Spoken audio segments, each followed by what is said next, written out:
Hello, friends. Welcome to Nirmal Bang. I'm Piyush Jain, and today we are going to put the focus on currencies. Of late, over the last 3 to 4 months, it has been quite an eventful world. We have seen a lot of rate hikes from the Europeans, from the US markets, and it has not even been about 3 to 4 months. It has been almost a couple of quarters. We have seen the dollar index really moving up very fast. Last year, over the last 2 months, we have seen some stability. But then again, now over the last 2 weeks, we have started seeing strength in the dollar. Now the question comes back to our domestic currency, Indian rupee, what it implies for the importers and exporters. Are we looking for another round of depreciation in the rupee? Or we are looking at RBI with a very sort of strong standing, and RBI would be able to defend the rupee on both sides. So perhaps at this juncture, where you should be positioned, are you actually looking at strong flows, or you're looking at weakening of global markets? Does that imply that the fund inflows from the foreign market is not going to be strong into India? Or perhaps we should be looking at domestic cues and should feel that perhaps Indian markets, Indian stock markets, they could stay strong. There are a lot of moving parts here. And to really decode this, we need an expert. And for that, who better than Mr. Jamal Mecklai, an industry veteran who has been tracking currencies since ages. He's the CEO of Mecklai Financial and is a very well-known name amongst the corporates and keeps advising all of them. Sir, welcome to the show. Thank you. Sir, let's straight away sort of talk about at this point of time when we have passed through the second quarter of the calendar year. There has been some advanced tax outflows adjustments. We are seeing some rate hikes happening in Europe. Fed, everybody is guessing what's going to be the sort of next course of action. Dollar index perhaps slightly moving up. Commodities, in particularly the large consumption commodities, the energy, those actually are subdued. What do you make out of the Indian rupee? Well, basically, the rupee is subject to what happens in the world, right? And currently, there are two forces which would influence the rupee. One is, of course, flows, which are very, very important. And the other is the strength of the dollar overseas.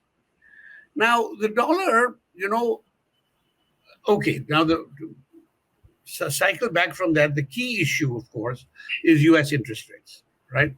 Now, the market had settled into a sense that, okay, the Fed has raised rates and soon enough they will be cutting them just because people like low rates, okay?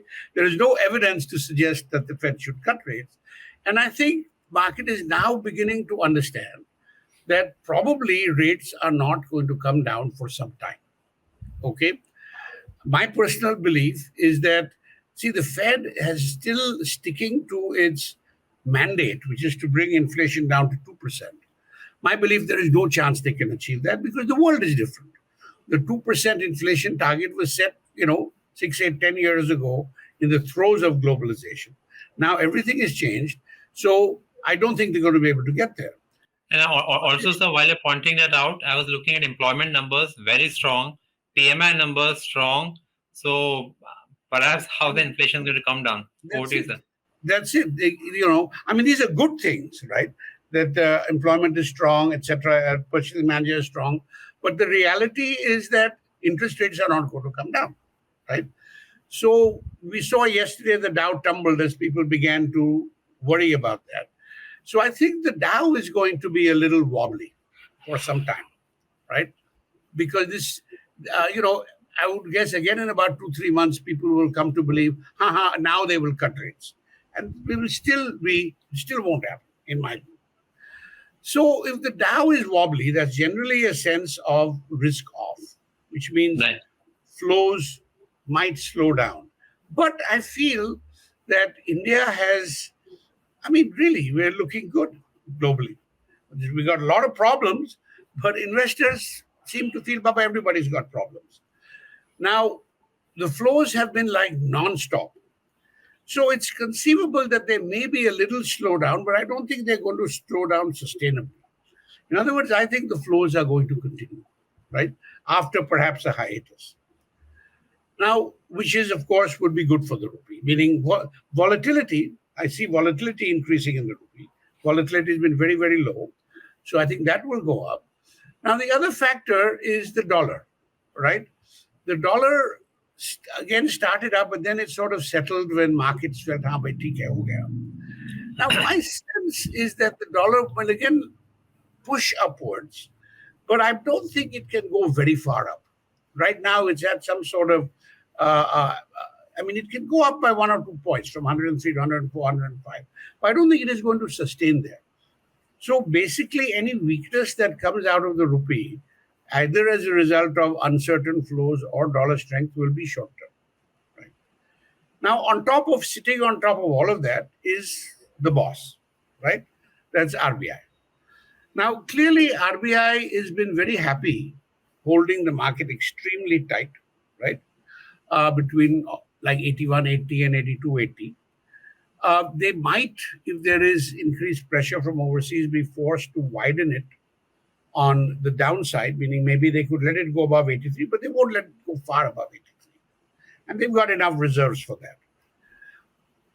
But what if over the medium term, let's say 3, 4, 5 months, the flows continue very strong, right? Which is a possibility.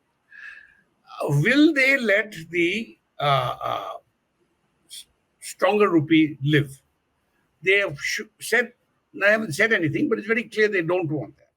Yeah, now, because they would be benchmarking it against the Asian currencies, and exporters don't want the rupee to actually really become uncompetitive.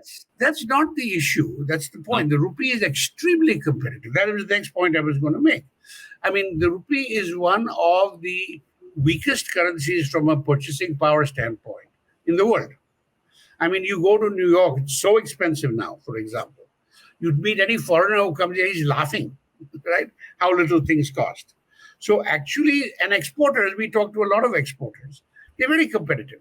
I mean, not people who are in commodities or, things that are very thin margin, but exporters are very competitive at 80 and 78, I think, right? But I'm not sure that RBI will let it go there, although, if you think about it, a stronger rupee would help them with the battle with inflation. And frankly, that's an area where I think we have to give RBI credit. And the government, to be sure. They've got the budget down. Inflation it's not terrible like it used to be. I mean, there are hot points. I mean, today you talk to, I'm a very privileged person, as are you. You talk to people on the street and they're screaming about tomato prices and vegetable prices. So, I mean, again, the numbers that are measured. But that's seasonal, sir. That's seasonal. It is, but what I'm saying is it's real. It's real for people, So, and these sort of hot points are not really measured in the numbers that we use, that RBI and we all use. I don't really know what they can do about that. Hopefully if the monsoon is good, that will all stabilize. But inflation is, we are now not much higher than inflation in the West, right? So one of the implications for that, see, historically, people just assume because of higher inflation, rupee must fall 5-6% a year. So anybody who was investing, just assume that. They built that into their calculations, right? Now that inflation appears to be a little stronger, steadier, maybe they won't. And in fact, so people who are, let us say, looking at joint venture partners overseas, they can be a little more aggressive. I think that might be another reason why there is so much FDI coming in, is the rupee is very cheap, as I said earlier. Right? So net, even if it is cheap, you're getting some value, right? So you've got to, as you said earlier, there's lots of moving parts, and RBI has to dance between them. But I just jumped on your last point. Do you believe rupee is cheap right now? Yes, without a doubt. Let me put it another way. I'm taking a trip in August, and boy, it's expensive as hell to go overseas, right? Yeah. Compared to last year or the year before, relatively, So the relative value of the rupee, and in fact, The Economist has that hamburger index, right? Big Mac index. And rupee is one of the weakest currencies there. On that, definitely I agree with you. Yeah. I had a friend from New York who was visiting. And he was out on the street, And he came back one day and he said, I bought a banana on the street and it cost me 5 rupees. No, it cost me 10 rupees. And he said, when I was coming at the airport in New York, I bought a banana and it cost me $5. Right? Okay, now airport prices are high. Okay. So 250 bhi bolo. But I mean, it's unreal, right? Yes, Different. that's true. That's true. So from that perspective, what's your sort of opinion? Like we talked about the rupee and the dollar, but what's your opinion on the euro rupee? Like, is there a sort of similar trend there, or you are looking that perhaps they're not stopping at rate hikes, and that's why there is a different kind of momentum there? See, Euro rupee, I don't see it as an independent thing, right? It's a multiplier. So basically, you have to talk about the euro dollar, right? What is happening to the euro dollar? And it's again, it's been sort of steady. Well, actually, the volatility has risen a little recently, but frankly, I don't see any major move, right, in the global markets. I just read something today where somebody said that the yen can go to 160. In other words, there are people globally who are looking at another surge in the dollar, right? Which would mean pressure on the rupee. But for the cross currencies, it would be balanced because Yeah. those guys are weaker than we are, at least for the time being. You look over the last 2 years, they've weakened much more than the rupee has. Yeah. So from that perspective, if anybody was an importer, should they feel like safer? Should be non-challenged, like over the next 3, 4, 5 months, even if they're See, exporters? you can't sit nanga. You can't do nothing, right? But I mean, we've been in this business for a long time. We tell people, "Baba, dekho, I can talk and talk and talk, but the truth is, I don't know, and the truth is, nobody knows, and you don't know." So basically, you need to have a structured program if you're an exporter or an importer. I mean, that's how we work with customers. We look at their business, we create a framework, and we help them. You have to understand market message. I mean, if you want to make money in the market, that's another story. Then you sit Hmm. down and trade, and you can Yeah. do it. But that's not what we do. We help people to protect their risk. Because that should be the focus. Right. Right. And from that perspective, sir, what's the sort of view? Do you like? Are you also tracking actively what's happening on the Tracking liquidity? what? Are you also tracking the domestic liquidity, the bond yields, the domestic Yeah. liquidity? I'm just very happy when it goes up because I have a lot of money in the market. And so I'm very happy. I get a little unsure. Shall I would reach the highest level? Obviously, it's going to correct at some point. Nothing goes up and up and up forever. But I think generally we're on a good wicket as far as equities go. Coming back to the importers and exporters, one of the changes in what we advise now. See, for the longest time, we always told people don't use options; they're much too expensive. Hmm. But what has happened is the volatility has come down so Come much. down. Options are much cheaper, and sometimes they can actually make a difference. So it's important for companies to look at options, right? Long-term Volatility, options, really, like pardon? what's the tenure of options you would be looking at? Whatever your exposure is, if it's 3 months or 6 months or 12 months, you can buy options at all, and you can buy Hmm. structured products. I mean, RBI has constraints on the size of companies that can buy certain structured products. I don't know why. But actually, there's a good reason because the banks very easily take companies for a ride. And they take Yeah. big companies for a ride also. That's their business. Our business is to help on this side. Right. And perhaps another question actually would come by from the perspective of RBI policy. They took a pause last time, very highly correlated with the rupee also. We talked about the Fed, but which camp you belong to, sir, right now? Are you expecting that perhaps RBI has done its job? Inflation is hovering around their benchmark. Do you believe that It's a we little at higher least? than the benchmark. I don't know. I think that depending since the monsoon looks like after the late start, it's doing well. Maybe they will continue to hold, you know, because Hmm. ultimately interest rates also put pressure, higher rates. And I mean, like I said, the market is expecting that the gap between US and Indian interest rates will continue to narrow, right? Which is why the forward premiums are also so low, which is another reason for exporters to look at options.